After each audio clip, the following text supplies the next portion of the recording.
Let's continue that conversation now with the former National Security Advisor to Vice President Pence, Lieutenant General Keith Kellogg. General, welcome back.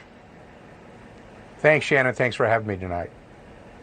So there's been some discussion from the Pentagon that they think Putin has not made a final decision about what he's going to do. There's talk about whether kicking in sanctions now would be effective in deterring him.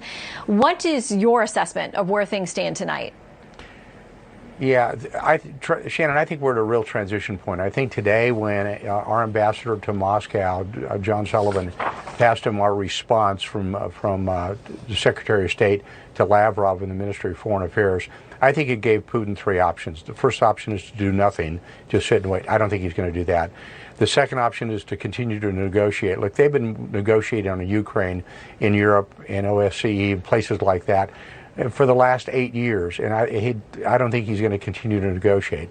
So I think the last thing that's going to happen, he's going to take some type of military action in the near term, primarily in the eastern part of Ukraine. And if you look at his order of battle, that means the amount of forces you got to raid, it is significantly positioned to the east.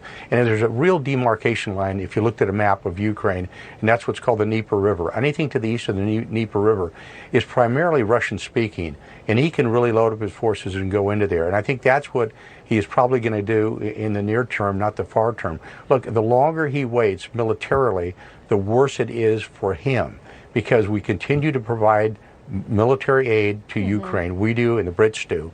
And I think he's going to continue to build that up. And I don't think he can continue to sit and wait and for that to happen. I don't think he'll do it. And I don't think sanctions, I think we've reached the point where he's going to make his call on what he thinks is important to him, his national security. I don't think sanctions are going to do anything. I think there was a way to finesse this a lot earlier. And we did not do a good job on that. And this is what I'm talking about maybe 6 to 8 months ago. And what I mean by finesse is we could have told everybody that Ukraine will not be part of NATO in the near term because it's such a corrupt nation anyway. It's probably the second most corrupt nation in Europe after Russia. And all 30 nations of NATO are not going to approve Ukraine to come in the near term. But we didn't do that. And I think we're on the precipice of war right now in Ukraine. So what should be the U.S. role here? It's not a part of NATO. Ukraine's not a part of NATO. But Putin has been aggressive with Crimea, now potentially with eastern Ukraine. And, you know, we know the rest of the world is watching this. Xi is watching this in relation to Taiwan and other places around the world that are hotspots that are testing this administration.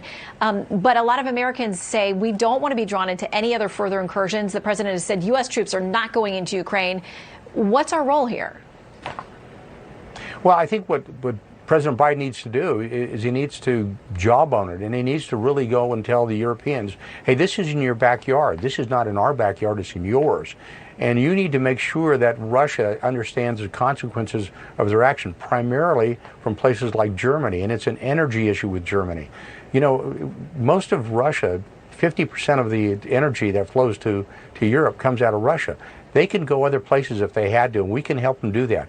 We can make it really economically hurt the Russians going forward. But sanctions are not the way to do it because they're just going to blow off sanctions. We did the same thing in 2014 when they went into Crimea. We sanctioned them and it didn't bother them at all. And there's nothing we can really do that is going to hurt them in the near term. I think you need to attack Russia economically. You're not going to do it militarily. You're not going to do it politically, but you can sure do it economically. I think that would work.